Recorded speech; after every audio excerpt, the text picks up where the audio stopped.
En Willem zag, dit noemen ze de rosmolen van Geesteren. Maar het is helemaal geen rosmolen en Geesteren is ook nog even rechterdoor.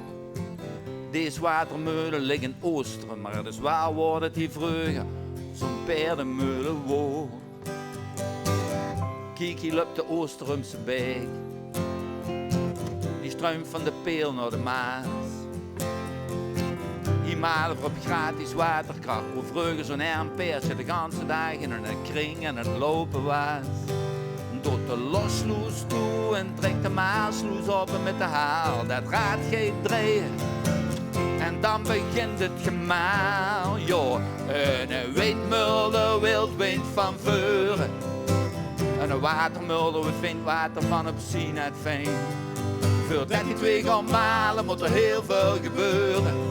Maar verstaan ze heel vaak, dan komt alles bijeen. En als het goed draait, dan gaan ze het zelfs horen. Dan lopen we een mulken. En dan zingen de steen. Dan zingen de steen. Dan zingen de steen.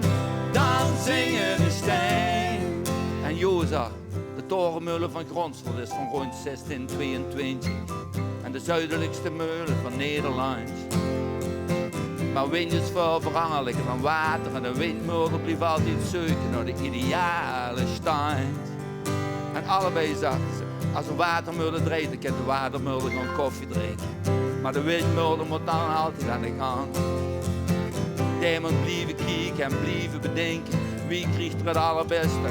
Windmolensteengezang.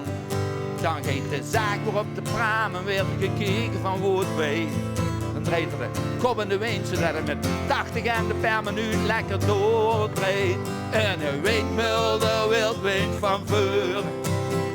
En een watermulder vindt water van op Sinaatveen. Voordat die twee gaan malen moet er heel veel gebeuren. Maar we staan ze heel vaak, dan komt alles bijeen. En als het helemaal goed draait, dan gaan ze het zelfs horen. Dan lopen we een mulkje. En dan zingen de steen. Dan zingen de steen. Dan zingen de steen. Dan zingen de steen. En de Rolling Stones kent iedereen.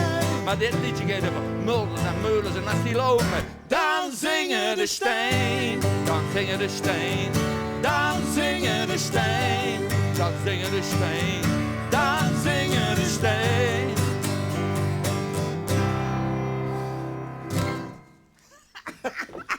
Chic. Ja.